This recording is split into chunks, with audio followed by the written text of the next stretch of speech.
নমস্কার বন্ধুরা, কেমন আছেন সবাই? গৃহবধূর নতুন একটা ভিডিওতে আপনাদের স্বাগত জানাই। আজকে আমি রান্না করব এই ঠান্ডার দিনে গরম গরম খিচুড়ি, আর তার সাথে বেগুনি, আর তার সাথে কিন্তু মিষ্টি কুমড়ার ফুলের বড়া।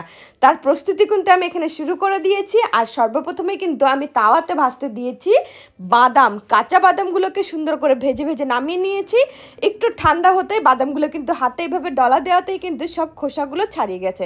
খোসাগুলো ছাড়িয়ে দেওয়ার পর আমি প্রেসার কুকারে তেলটা গরম করে প্রেসার কুকারে কিন্তু আমি সোমবারা দিয়ে দিয়েছি। সোমবারের মধ্যে দিয়েছি আমি তেজপাতা, জিরে, শুকনো লঙ্কা ফোড়ন দিয়ে, ফোড়নটা একটু চেতে যেতে আমি কিন্তু ধুয়ে রাখা মুগের ডালগুলোকে এর মধ্যে দিয়ে দিলাম। ভালো করে মুগের ডালগুলোকে ভেজে নিতে হবে ব্রাউন ব্রাউন করে। ডালগুলো ভাজা হতেই কিন্তু আমি এর মধ্যে গোবিন্দভোগ চাল যেটা ছিল সেটাও কিন্তু ধুয়ে রেখেছিলাম, সেই চালটাও আমি দিয়ে দিলাম। দিয়ে ভালো করে নাড়াচাড়া করে কিছুটা কাঁচা লঙ্কা চিড়ে রেখেছিলাম সেটা দিয়েছি, আর প্রয়োজন অনুযায়ী লবণ, তার সাথে হলুদ, আর আমি অল্প করে জিরে গুঁড়ো ভাজা দিয়েছি। জিরের গুঁড়ো দিয়ে দেওয়ার পর এটাকে ভালো করে নাড়াচাড়া করে নিতে হবে। নাড়াচাড়া করে এটাকে কিন্তু ভালো করে মিশিয়ে নেওয়ার পর কিন্তু এর মধ্যে জল দিয়ে দিতে হবে। জল দিয়ে এটাকে ভালো করে একটু নেড়ে চেড়ে নিয়ে এর মধ্যে যে আমি বাদামগুলো ভেজে রেখেছিলাম সেই বাদামগুলোও কিন্তু আমি দিয়ে দেবো।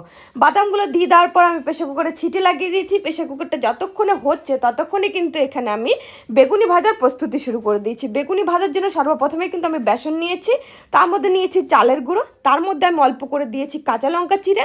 কাঁচা লঙ্কাগুলোকে আমি কুচিয়ে দেওয়ার পর সের মধ্যে কিন্তু আমি অল্প করে লবণ দিয়ে দিয়েছি। লবণ দিয়ে দেওয়ার পর একটু হলুদ দিয়েছি। হলুদ দেওয়ার পর কিন্তু আমি অল্প করে কালো জিরে দিয়ে দিয়েছি। ঠান্ডার মধ্যে কিন্তু কালো জিরেটা বেশ সব কিছুতে খেলে পারা সবার জন্যই বেশ উপকারও, সেই জন্য কিন্তু আমি কালো জিরাটা দিয়েছি। আর আমার কালো জিরাটা যে কোনো চপ হোক বা বড়া হোক, ভাজাভুজি হোক, সব কিছুতে আমার ভালো লাগে। এবার এটাকে জল দিয়ে ভালো করে ফেটিয়ে নিতে হবে। এটাকে ভালো করে ফেটাতে হবে, আর এটাকে একটু সময় দিয়ে ভালো করে ফেটালেই কিন্তু বেগুনিগুলো ফুলবে সুন্দর। আর বেগুনিগুলোকে ফুলানোর জন্য খুব সুন্দর করে ফেটাতে হবে যাতে কোনো দানা ভাব না থাকে। আর আমার কিন্তু বেগুনি ভাজার ব্যাটারটা একদম রেডি, প্রচুর স্মুথ হয়েছে। আর এর মধ্যে আমি কেটে রাখা বেগুনগুলোকে এর মধ্যে ডিপ করে দেবো। ডিপ করে কিছুক্ষণ রেখে দিয়ে কিন্তু আমি কড়াইয়ে তেল গরম করে বেগুনিগুলোকে ভাজতে শুরু করে দিয়েছি। আমি কড়াইয়ে এক এক করে সব বেগুনিগুলো দিয়ে দিয়েছি, পিসগুলো দিয়ে দেওয়ার পর এটাকে এপাশ ওপাশ করে ভালো করে লাল লাল করে ব্রাউন ব্রাউন করে ভেজে নিতে হবে। আর বেগুনিগুলো যখন ভাজা হয়ে যাবে তখন দেখে বোঝা যাবে যে ভাজা হয়ে গেছে। আমার কিন্তু অলমোস্ট ভাজাগুলো হয়ে গেছে। বেগুনিগুলোকে তুলে রেখে দিয়ে আমি কিন্তু এদিকে যে মিষ্টি কুমড়া ফুলগুলোকে ধুয়ে রেখেছিলাম সেগুলোকে, যে ব্যাটারটা একই ব্যাটারের মধ্যে আমি মিষ্টি কুমড়া ফুলগুলোকেও ডুবিয়ে দেবো। মিষ্টি কুমড়ার ফুলগুলোকে সেম ব্যাটারের মধ্যে ডুবিয়ে আর সেম গরম তেলের মধ্যেই কিন্তু আমি দিয়ে দিচ্ছি। আর খুব সুন্দরভাবে কিন্তু আমার মিষ্টি কুমড়ার ফুলগুলো ফুলেছে।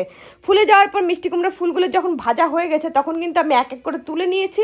মিষ্টি কুমড়ার ফুলগুলোকে তুলে নেওয়ার পর আমার কিন্তু বেগুনি আর মিষ্টি কুমড়ার ফুলের বড়া ভাজা হয়ে গেছে। আর এইদিকে ততক্ষণে কিন্তু আমার খিচুড়িটাও রেডি হয়ে গেছে। খিচুড়িটা হয়ে যাওয়ার পর আমি কিন্তু প্লেটে বেড়ে দিয়েছি। প্লেটে খিচুড়ি বাড়ার পর আমি কিন্তু মিষ্টি কুমড়ার ফুলগুলোকে আর বেগুনিগুলোকে খুব সুন্দর করে সাজিয়ে দিয়েছি। তা আমার খিচুড়ি রান্নাও হয়ে গেছে আর বেগুনি ভাজাও হয়ে গেছে। আর আজকের মতো ভিডিও